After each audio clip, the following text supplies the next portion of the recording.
you will find in farmers' exhibitions. Onyango, who is from Silver Star Agritech Company, takes us through the various types of battery cages and how they operate. You have the A-type chicken cage for automatic system. So here we have the feeding system, we have the manure collecting system, we have the egg collection system. So this is just a setup to show you how A-type cage can be controlled with the automatic system. Battery cages has a lot of advantages compared to free range. One, the battery cages will help a farmer to know how many chickens are laying in a day. If at all it's a battery cage that's not automated, whereby you don't collect the eggs on a consistent basis. Where you go collect the eggs by yourself, you'll know how many chickens have laid the eggs depending on the partition where the chickens are.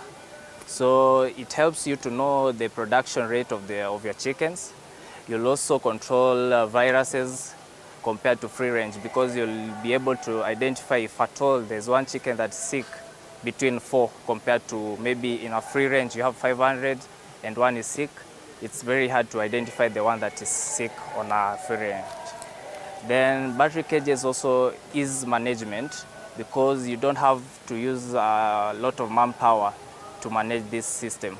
You'll only need maybe 1 or 2 people who will be collecting your eggs, putting the feed, and making sure that there's water in the water boxes. So for battery cages, most of the time it doesn't accumulate a huge space compared to free range. Like when you're having a A-type chicken cage for 4-tire, that can host 128 birds.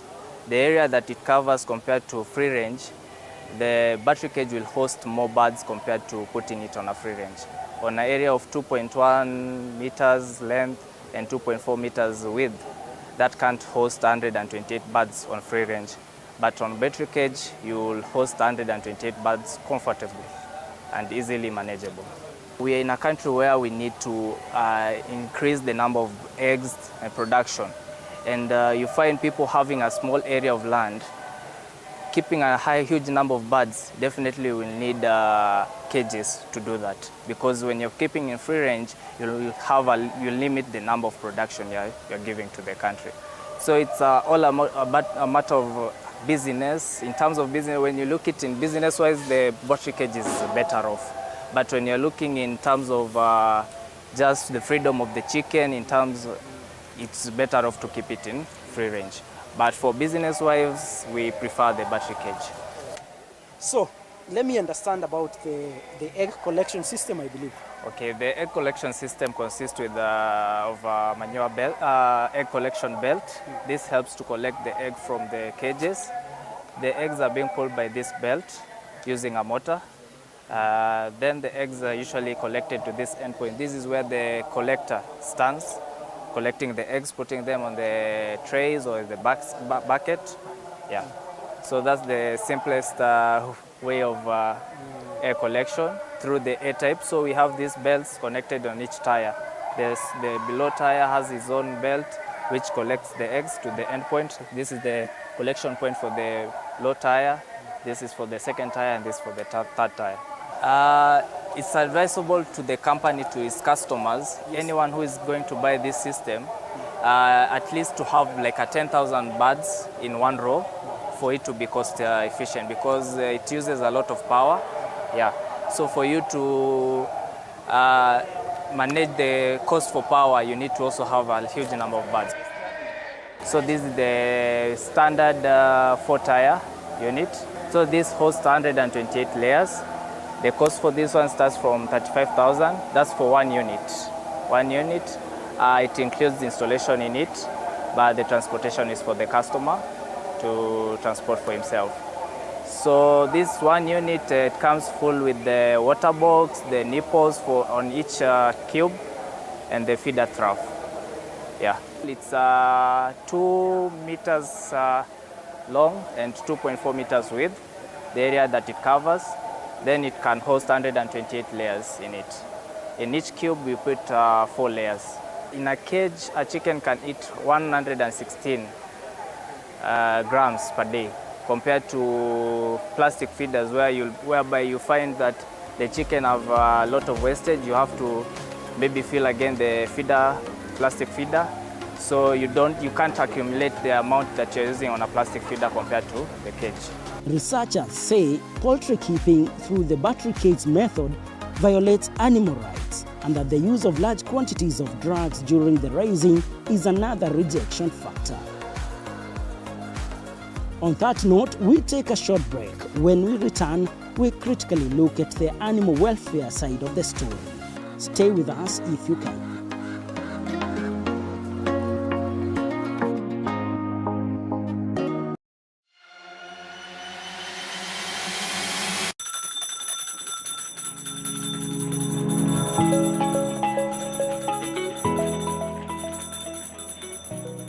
Wanasema wasemao kuwa elimu ni bahari haiishi kwa kuchotwa. Wakati mwingi natangamana na wanafunzi madarasani, sio kama mwalimu bali kama nahodha kwenye kipindi cha tasnia ya elimu. Na iwapo utanikosa madarasani, basi utanipata nyanjani nikisaka habari zenye usawa, ufasaha na ukweli. Na iwapo utanikosa nyanjani, bila shaka utanipata studioni, hapa nikisoma habari na kuendesha mijadala mikomavu. Mimi ni Andrin Kilemi, mpenzi wa lugha ya Kiswahili na elimu.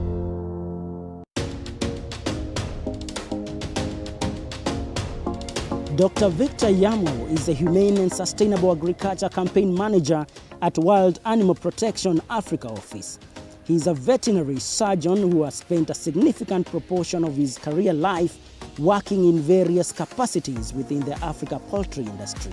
For over 25 years, he has had the privilege of working with production systems to improve the productivity of chicken, leading to improved food security and livelihoods. Over the last 3 years, his focus has shifted to improving the welfare of farm animals and specifically chickens.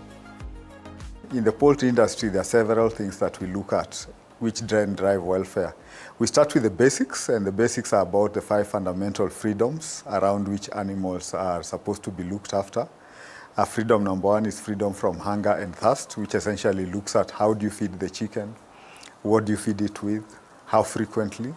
Realize that the way we feed an adult is different from the way we feed a young child. So the same applies to chicken.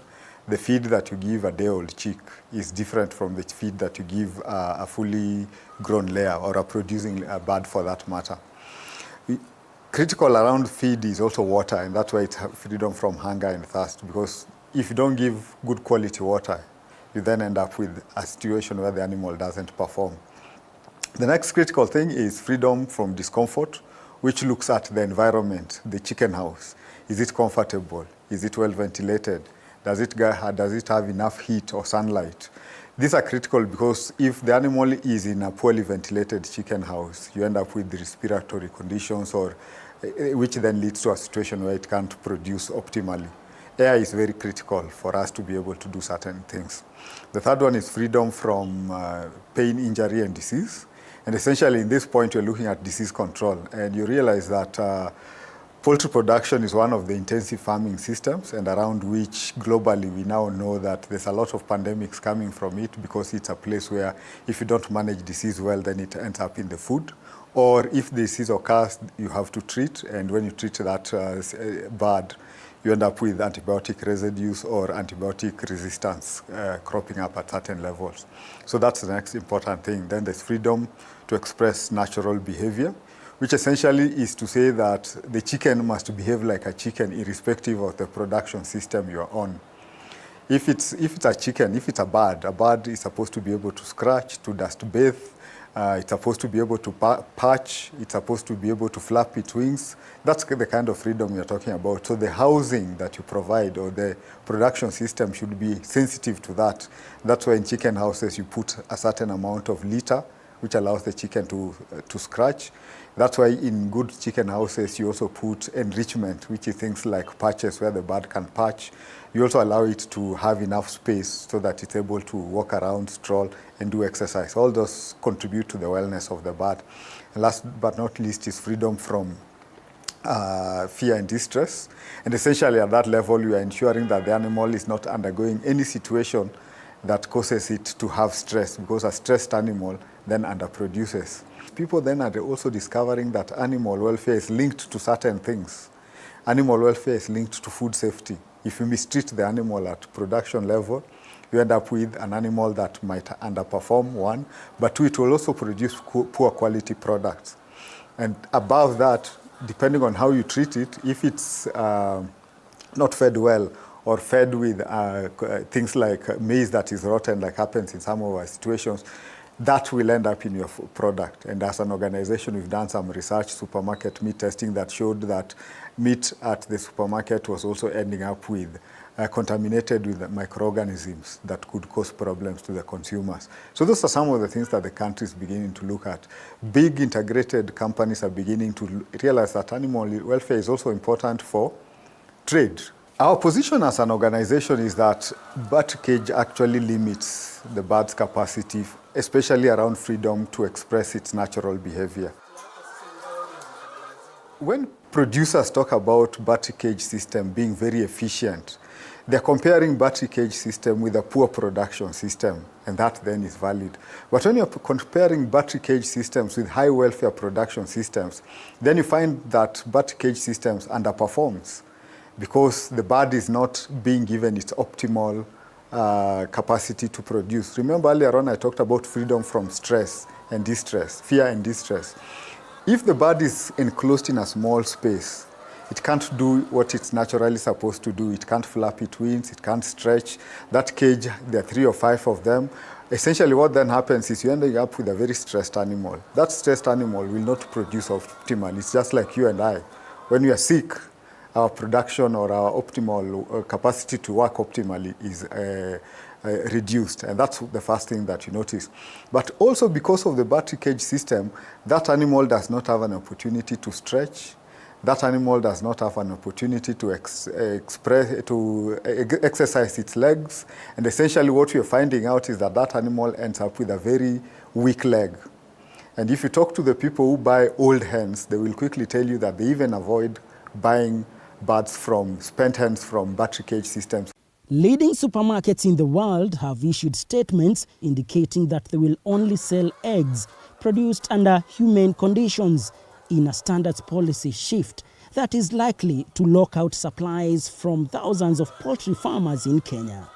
Is bird cage system sustainable? And why is it that the rest of the world is moving away from bird cage systems? And those are some of the things we need to ask ourselves.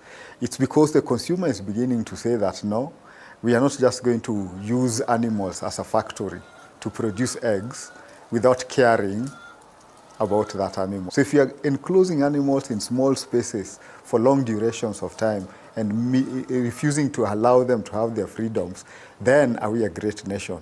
And those are some of the challenging things. Beyond that, it has also been shown by research that when animals, layers specifically, are able to walk out, enjoy some of the sun, you end up with a better quality egg, because there are things, there are certain nutritive values that come from that exposure to sunlight. And that is why in certain jurisdictions now, it's a requirement that animals should also have some natural periods of natural sunlight, because there are things that come through that process.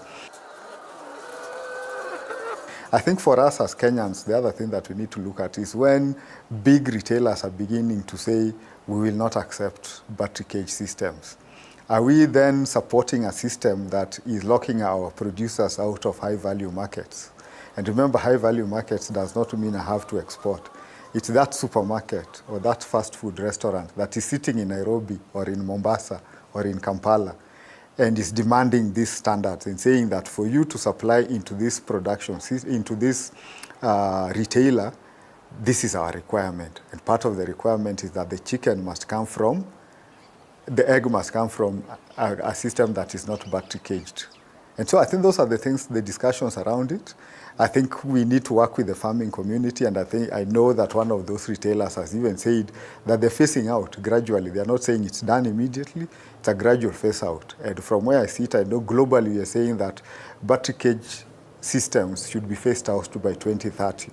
Are we prepared as a country to go through that process, or are we burying our heads in the sand and saying it's okay, this works for the farmer, let's work with it? I think there are things that we need to look around that. what we need to do is to rethink. And I think I must appreciate the retailers that are saying they are not going to accept eggs, because they are not saying it is now.